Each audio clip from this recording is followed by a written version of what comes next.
and looks on at it from time to time, then it becomes malleable, wieldy, and bright.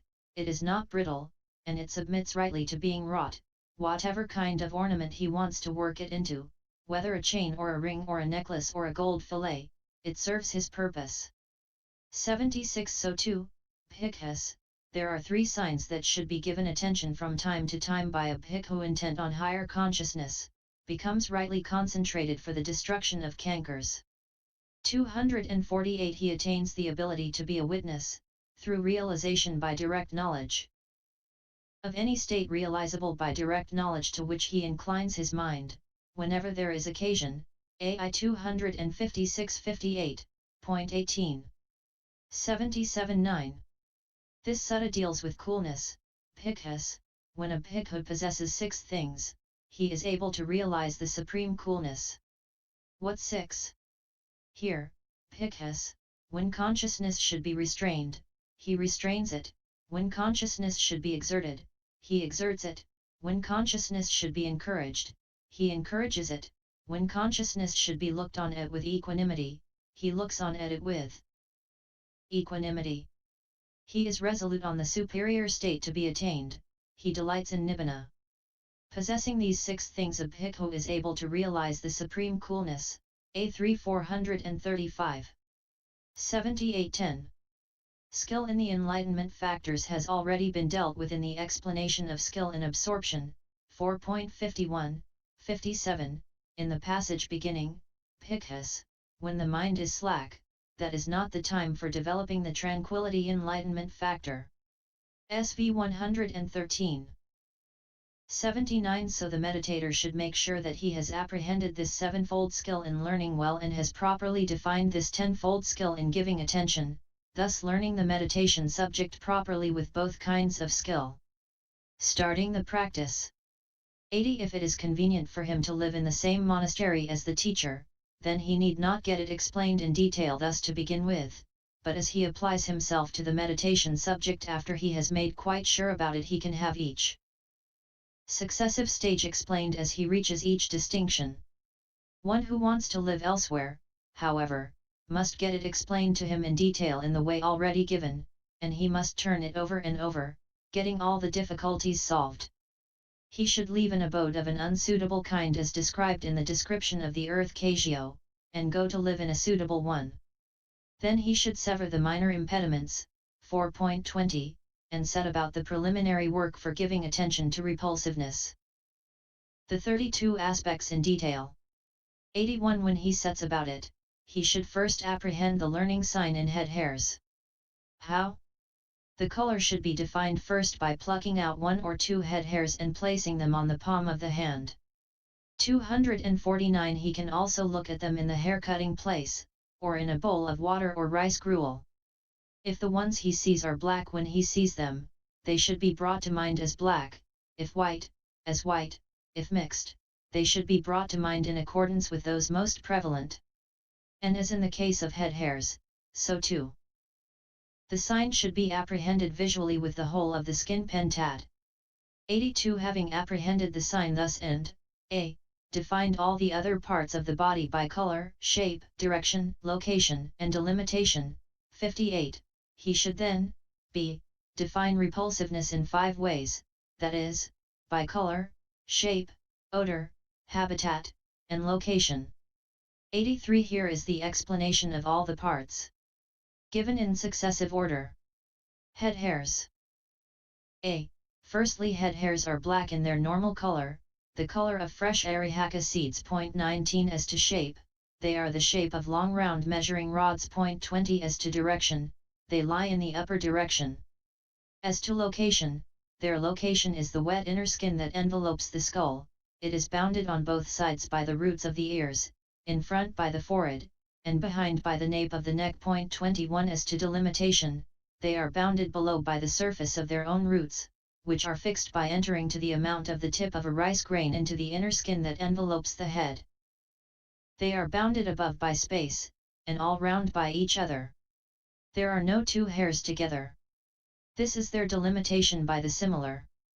Head hairs are not body hairs, and body hairs are not head hairs, being likewise not intermixed with the remaining 31 parts, the head hairs are a separate part. This is their delimitation by the dissimilar. Such is the definition of head hairs as to color and so on. 84. B. Their definition as to repulsiveness in the 5 ways, that is, by color, etc., is as follows. Head hairs are repulsive in color as well as in shape, odor, habitat, and location. 85. For on seeing the color of a head hair in a bowl of inviting rice gruel or cooked rice, people are disgusted and say, "This has got hairs in it. Take it away." So they are repulsive in color.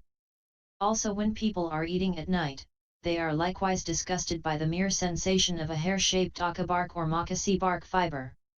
So they are repulsive in shape. 86. And the odor of head hairs, unless dressed with a smearing of oil, scented with flowers, etc., is most offensive. And it is still worse when they are put in the fire. 250. Even if head hairs are not directly repulsive in color and shape, still their odor is directly repulsive. Just as a baby's excrement, as to its color, is the color of turmeric and, as to its shape, is the shape of a piece of turmeric root, and just as the bloated carcass of a black dog thrown on a rubbish heap, as to its color, is the color of a ripe palmyra fruit and, as to its shape, is the shape of a mandolin. Shaped drum left face down, and its fangs are like jasmine buds, and so even if both these are not directly repulsive in color and shape, still their odor is directly repulsive, so too, even if head hairs are not directly repulsive in color and shape, still their odor is directly repulsive. 87. But just as pot herbs that grow on village sewage in a filthy place are disgusting to civilized people and unusable, so also head hairs are disgusting since they grow on the sewage of pus, blood, urine, dung, bile, phlegm, and the like. This is the repulsive aspect of the habitat. 88. And these head hairs grow on the heap of the other 31 parts as fungi do on a dunghill. And owing to the filthy place they grow in, they are quite as unappetizing as vegetables growing on a charnel ground, on a midden, etc., as lotuses or water lilies growing in drains, and so on. This is the repulsive aspect of their location. 89. And as in the case of head hairs, so also the repulsiveness of all the parts should be defined, b. in the same 5 ways by color, shape, odor, habitat, and location. All, however, must be defined individually, a. by color, shape, direction, location, and delimitation, as follows. Body hairs. 90. Herein, firstly, as to natural color, body hairs are not pure black like head hairs but blackish brown. As to shape, they are the shape of palm roots with the tips bent down. As to direction, they lie in the 2 directions. As to location, except for the locations where the head hairs are established, and for the palms of the hands and soles of the feet, they grow in most of the rest of the inner skin that envelopes the body. As to delimitation, they are bounded below by the surface of their own roots, which are fixed by entering to the extent of a likha22 into the inner skin that envelopes the body, above by space, and all round by each other. There are no 2 body hairs together. This is the delimitation by the similar. But their delimitation by the dissimilar is like that for the head hairs. Note, these 2 last sentences are repeated verbatim at the end of the description of each part. They are not translated in the remaining 30 parts. Nails. 91. Nails is the name for the 20 nail plates. They are all white as to color. As to shape, they are the shape of fish scales. As to direction, the toenails are in the lower direction, the fingernails are in the upper direction. 251. So they grow in the 2 directions. As to location, they are fixed on the tips of the backs of the fingers and toes. As to delimitation, they are bounded in the 2 directions by the flesh of the ends of the fingers and toes, and inside by the flesh of the backs of the fingers and toes, and externally and at the end by space, and all round by each other. There are no 2 nails together. Teeth. 92. There are 32 tooth bones in one whose teeth are complete. They are white in color. As to shape, they are of various shapes, for firstly in the lower row, the 4 middle teeth are the shape of pumpkin seeds set in a row in a lump of clay, that on each side of them has 1 root and 1 point and is the shape of a jasmine bud, each one after that has 2 roots and 2 points and is the shape of a wagon prop, then 2 each side with 3 roots and 3 points, then 2 each side 4 rooted and 4 pointed. Likewise in the upper row. As to direction, they lie in the upper direction. As to location, they are fixed in the jaw bones. As to delimitation, they are bounded by the surface of their own roots which are fixed in the jaw bones, they are bounded above by space, and all round by each other. There are no 2 teeth together. Skin, taka. 93. The inner skin envelopes the whole body.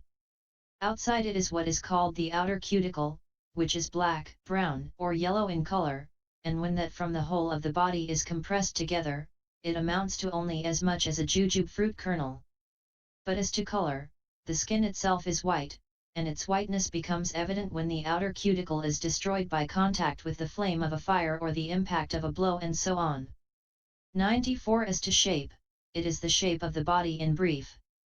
But in detail, the skin of the toes is the shape of silkworms' cocoons, the skin of the back of the foot is the shape of shoes with uppers, the skin of the calf is the shape of a palm leaf wrapping cooked rice, the skin of the thighs is the shape of a long sack full of paddy, the skin of the buttocks is the shape of a cloth strainer full of water, the skin of the back is the shape of hide stretched over a plank, the skin of the belly is the shape of the hide stretched over the body of a lute, the skin of the chest is more or less square, the skin of both arms is the shape of the hide stretched over a quiver, the skin of the backs of the hands is the shape of a razor box, or the shape of a comb case, the skin of the fingers is the shape of a key box, the skin of the neck is the shape of a collar for the throat, the skin of the face 252 is the shape of an insect's nest full of holes, the skin of the head is the shape of a bowl bag. 95. The meditator who is discerning the skin should first define the inner skin that covers the face, working his knowledge over the face beginning with the upper lip. Next, the inner skin of the frontal bone. Next, he should define the inner skin of the head, separating, as it were, the inner skin's connection with the bone by inserting his knowledge in between the cranium bone and the inner skin of the head, as he might his hand in between the bag and the bowl put in the bag. Next, the inner skin of the shoulders. Next, the inner skin of the right arm forwards and backwards, and then in the same way the inner skin of the left arm. Next, after defining the inner skin of the back, he should define the inner skin of the right leg forwards and backwards, then the inner skin of the left leg in the same way. Next, the inner skin of the groin, the paunch, the bosom, and the neck should be successively defined. Then, after defining the inner skin of the lower jaw next after that of the neck, he should finish on arriving at the lower lip. When he discerns it in the gross in this way, it becomes evident to him more subtly too. 96. As to direction, it lies in both directions. As to location, it covers the whole body. As to delimitation, it is bounded below by its fixed surface, and above by space. Flesh. 97. There are 900 pieces of flesh. As to color, it is all red, like Kiisaka flowers. As to shape, the flesh of the calves is the shape of cooked rice in a palm leaf bag. The flesh of the thighs is the shape of a rolling pin. 23. The flesh of the buttocks is the shape of the end of an oven. The flesh of the back is the shape of a slab of palm sugar. The flesh between each 2 ribs is the shape of clay mortar squeezed thin in a flattened opening. The flesh of the breast is the shape of a lump of clay made into a ball and flung down. The flesh of the 2 upper arms is the shape of a large skinned rat and twice the size. When he discerns it grossly in this way, it becomes evident to him subtly too. 98. As to direction, it lies in both directions. As to location, it is plastered over the 300 and odd bones. 253. As to delimitation, it is bounded below by its surface, which is fixed onto the collection of bones, and above by the skin, and all round each by each other piece. Sinews. 99. There are 900 sinews. As to color, all the sinews are white. As to shape, they have various shapes.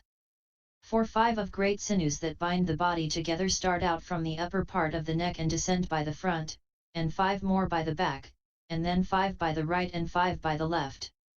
And of those that bind the right hand, 5 descend by the front of the hand and 5 by the back, likewise those that bind the left hand. And of those that bind the right foot, 5 descend by the front and 5 by the back, likewise those that bind the left foot. So there are 60 great sinews called body supporters which descend from the neck and bind the body together, and they are also called tendons. They are all the shape of yam shoots. But there are others scattered over various parts of the body, which are finer than the last named. They are the shape of strings and cords. There are others still finer, the shape of creepers. Others still finer are the shape of large lute strings. Yet others are the shape of coarse thread. The sinews in the backs of the hands and feet are the shape of a bird's claw. The sinews in the head are the shape of children's head nets. The sinews in the back are the shape of a wet net spread out in the sun. The rest of the sinews, following the various limbs, are the shape of a net jacket fitted to the body. 100 As to direction, they lie in the 2 directions.